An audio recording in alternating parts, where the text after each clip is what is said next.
શિક્ષિકાનો સ્વાંગ રચીને પરણિત પુરુષોને જાળની અંદર ફસાવતી ભણેલી ગણેલી પરંતુ એસો આરામથી ટેવાઈ ગયેલી અને સ્વચ્છંદી ઘરથી ભાગેડું સ્ત્રીઓ, કેટલીક સ્ત્રીઓ જે છે એમનું અત્યારે આ રેકેટ આણંદની અંદર મસ્ત મોટું રેકેટ ચાલી રહ્યું છે. નમસ્કાર મિત્રો, હું છું હરીશ બ્રહ્મભટ્ટ. નિર્ભય આણંદમાં આપ સૌનું સ્વાગત છે. આવી સ્ત્રીઓનો ટાર્ગેટ ફક્ત પરણિત પુરુષોનો જ હોય છે, બીજા કોઈનો નહીં.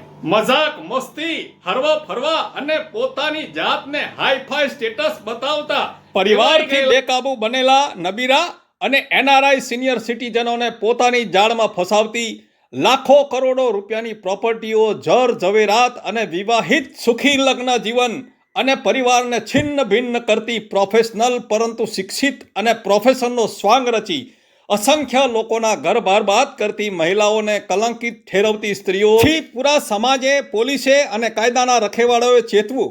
પરણિત પુરુષોનો શિકાર કરતી, તેમના જીવન અને પરિવારને વેરવિખેર કરતી સ્ત્રી જાતને કલંકિત કરતી આવી સ્ત્રીઓને મોટી અને કડકમાં કડક સજા ફટકારવી જોઈએ અને સમાજમાં ઉઘાડી પાડીને ઘર પરિવારોને બચાવવા જોઈએ.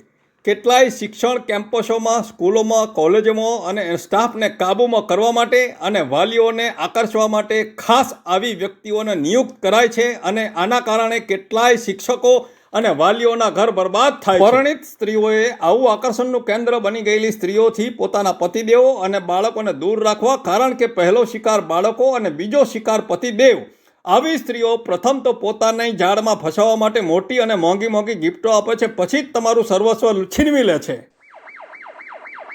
માટે ચરોતર વાસીઓ, હવે ચેતો. આપનો હરીશ બ્રહ્મભટ્ટ. વંદે માતરમ. ભારત માતા કી જય.